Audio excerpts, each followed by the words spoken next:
The But tournament it fixtures. literally was last week. Yes. A Yes, week and ago. I did predict this. I said this is probably your worst team. This is going to be the weakest tournament you've been in under Southgate. And so far, it's been delivering the same way I thought. And if you remember, we'll revisit this now and we'll talk about it. I thought the main issue is there's no balance in this team. The team on paper looks good. The names look good, but when you put them all together and you mesh them all together, and at the end of the day you have Southgate as your manager, I'm not surprised that this is the end product. Mm. Southgate had a lot of big decisions to make when he selected this team, and he showed me he made the wrong ones. And even when he puts on the 11, the fact that he went out with the same 11 back to back shows me that he does not know how to operate this team. There's unfortunately, and big up Steve. I see Steve in the comments. Me and him had to talk about this. We said this is the one tournament that there's so many good teams, but there's a lot of bad managers that are managing these big teams. England, unfortunately, are one of them. Because when you look at the names on paper, they all look good. Phil Foden, Harry Kane, Bukayo Saka, Trent, Rice. Yeah, these are good names. You put them together, the team does not work.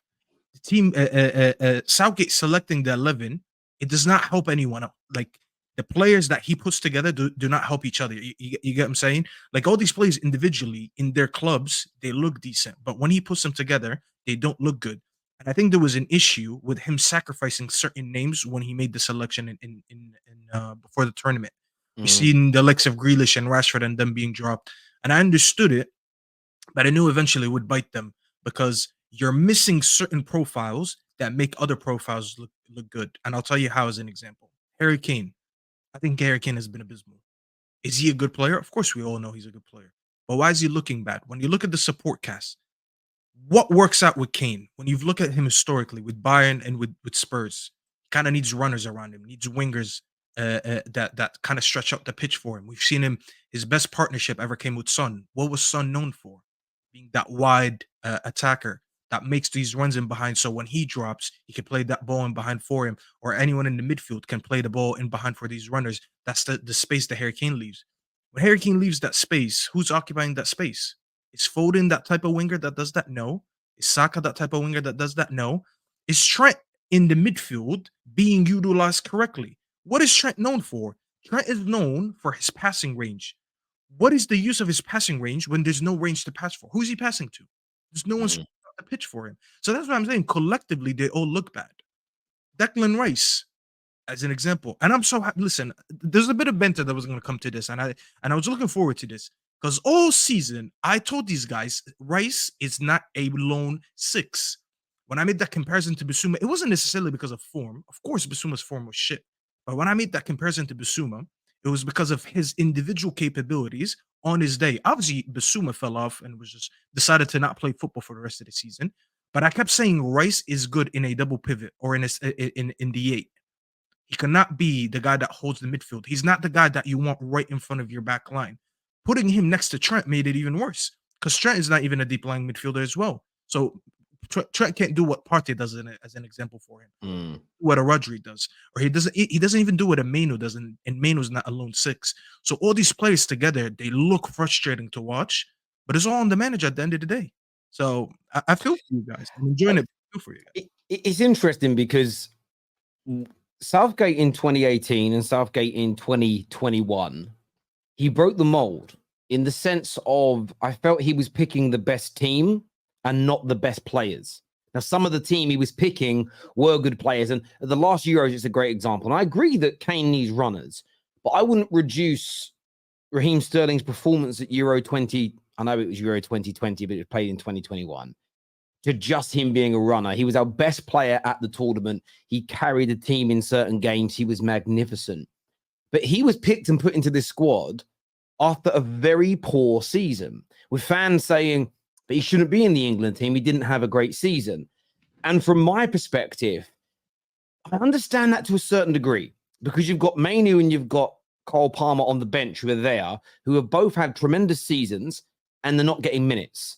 Adam Wharton, excellent since he joined the Prem, not getting minutes. You've got Gordon that plays on the left, not getting minutes. So there's that element where you think, well, you're there, you've had good seasons. Why are you not playing any? Why are you not being used as the individual? Look, Eze is good. Eze is good. I like Eze. But there are individuals that have had better seasons than him that should be given a chance. However, what England have gone and done wrong is we are doing two things. players like Rashford, players like Jack Grealish, I understand why they were not picked, but they were integral for England. People always slag off when he was in bad form for Man United. How can Maguire be in the squad? Because for England, that man has consistently delivered at tournaments. Now, Gahey's doing a good job. I don't think John Stones is by his own standards. There are players that are missing that may not be on paper. Everyone, you wouldn't put them in the top tier, but as a team, we come together. So I think what he's now doing is he's doing what Sven did and Capello did with the Scholeses and Gerrards and Lampards. He's trying to fit all these players into a system rather than saying, you know what? I want Bellingham playing as the attacking midfielder stroke 10. So therefore, Foden, you're holding the bench and you'll come on if he's not having a good game. 100%. We are forcing this so much and it's making us imbalanced. And that's a real issue for us. The second element, and you mentioned Harry Kane, and I stand by this. I've watched him in his opening 2 games. Maybe he's carrying an injury. Maybe it's because of a long season and it's warm in Germany. I'm going to put out the balance at the beginning. But if I'm being honest, he looks physically finished. Mm-hmm. He looks a shadow of himself. Now, if you give him service, he is going to score. But 2 games running, he has been physically manhandled by whatever centre-back he's gone up against. Harry Kane was what I always used to call deceptively quick. He was quicker than he looked like he was going to be. But there is no pace almost whatsoever there anymore. You saw it a few times where he tried to break away with the ball. Now, of course, he took his chance that he got well.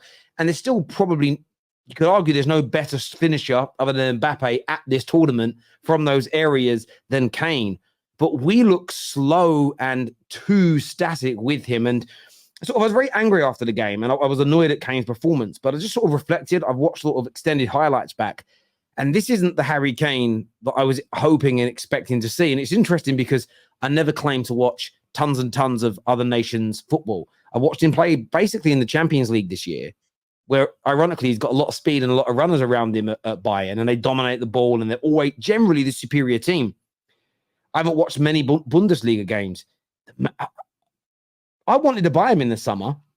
Looking at him this summer, I know there's goals there. People go, you can't criticize a person getting goals. I feel like there's going to be a really quick decline physically in that man looking at him right now. I really do. And a lot of that, I think, is going to stem through being overplayed in all those years at Spurs, coming back from injuries too soon. What is he now, 31, 32? And 31, I just looked at him and I'm just like, oh, Watkins came on. And there was so much more energy about this team. The problem is when he came on, and it's probably the biggest individual problem with this team, and I know Southgate has said, I haven't resolved the Phillips situation, which is bullshit anyway. Phillips was at the last tournament and didn't get any minutes. So he resolved it then. We have no controllers in the middle. Rice is not a controller. Bellingham isn't a controller. We have 2 in the squad that could do that job.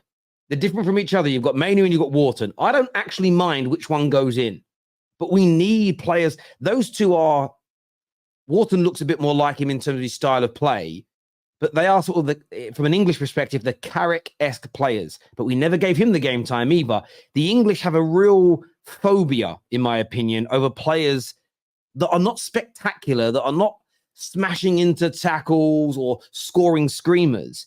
They have a real issue with those players that knit the team together.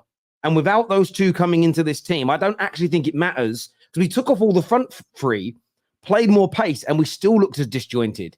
So they need to come into the team for the next game for me. But I have a horrible feeling it'll be almost the same as we've seen. You'll probably see Trent come out and somebody else come in, but I would not be surprised if Trent is dropped and it's Gallagher that starts. But this is not a one-sub solution. I hear everything you said, and I agree with everything.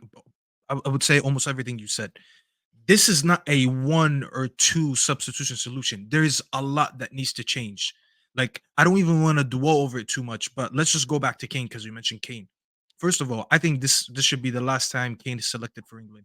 Not necessarily because he's going to be washed right after this tournament. He is on a decline. Yes, just at this age, yes, he can only decline from here.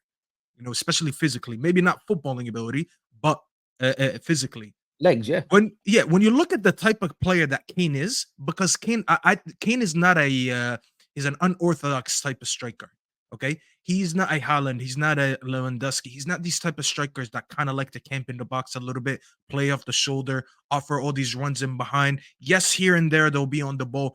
he just plays in a style of play that's very unfamiliar with most strikers. He's a unique type of striker. When he's not on his best game, especially physically, you cannot afford to have your system revolve around him because he's such a unique type of striker to have. You have to accommodate a few things around him. And fair enough, it works when he's at his best because he's a world class player. But because he's on a decline, you cannot afford to play this style of football for him when he's not at his best. If he wants to drop and play in the midfield all the time, fair enough, but you have to be very good at it. And you have to be very good at your passing range. You have to be very good at your shots whenever you take a shot. He is not at that right now. He's looking very sluggish on the ball. He's looking very sluggish off the ball. You cannot afford to have that right now. This should be his last tournament 100% because it's an easier fix if Kane is not there. It actually saves you the headache of dropping this big name as well. Because having a big name and putting him on the bench, everyone's gonna be like, why is Kane on the bench? Yeah, You need to play him. I'm That saves starting you to the headache. I'm starting to feel the same. And look, people, there's some interesting comments here and challenge to it. Terry, he personally had one of the best Bundesliga performances by any striker ever. He delivered since the first minute. Listen, if we feed Harry Kane chances, I'm not saying he won't score. But remember, we spoke about this at Man United when it comes to Cristiano Ronaldo. And still to this day, Ronaldo fanboys don't want to hear it. Yes, if we were able to create those chances for him, we could score. But are we going to be able to create the chances? Because it's almost like you're carrying a player to a certain degree. And I don't think Harry Kane has fallen off the hill. No one has said he is finished. We're talking about he's starting to physically decline. And a lot of players, that starts in their early 30s. He's 500 to 600 games into his career. That is a typical game span where you start to see players fall backwards. And maybe it's about adapting his game. Maybe he can be part of the squad in 2 years, but he maybe shouldn't be the starter. You know, he's been around the England team for a long time, and I want to be fair and objective about this. And that's the problem with a lot of people. I love Harry Kane. I want him to win major trophies because I believe his overarching ability and delivery in his career almost deserves to sit at the table with some of the legends of the game. But he hasn't won no trophies yet, so he can't. But at the same time, I care more about my nation being successful. And yes, Foden's had stick. Yes, Trent's had stick. The criticism towards Kane has been almost zero, and I find that disrespectful to the others. He looks physically shot as well as performing bad at this tournament. He really does.